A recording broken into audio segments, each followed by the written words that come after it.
Vincent Seron, bonjour. Bonjour. Et merci de nous accueillir pour cette nouvelle pause café, de nous accueillir dans votre cuisine.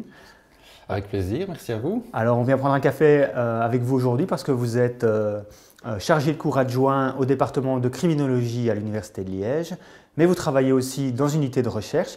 Et votre domaine de recherche, c'est quelque chose finalement qu'on connaît tous, mais qu'on connaît assez mal, c'est le casier judiciaire. Concrètement, quand on a été condamné et qu'on veut se réinsérer par la suite, trouver un logement, trouver un emploi, quel est l'impact du casier judiciaire? Est-ce que c'est un vrai frein?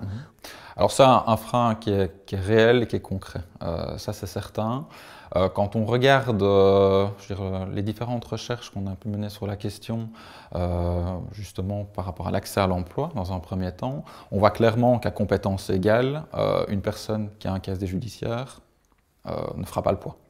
On a vu il y a quelques années dans certains quotidiens qui disaient on engage tout le monde, peu importe votre compétence, mais pourvu que vous n'ayez pas un casier judiciaire. Donc là, c'était clairement le spot sur se dire, ben voilà, qui dit antécédent judiciaire dit à un moment donné problème potentiel.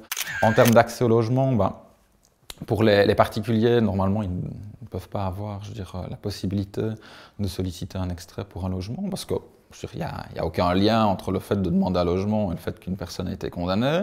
Donc en principe, c'est interdit. Mais si la personne refuse de donner un extrait de casier au motif que c'est interdit, ben, le bailleur lui dira bon, c'est pas grave, de toute façon, il y a d'autres personnes qui attendent et à ce moment-là, il pourra argumenter sur un autre point en disant que des propriétaires demandent des extraits de casier judiciaire pour louer un bien?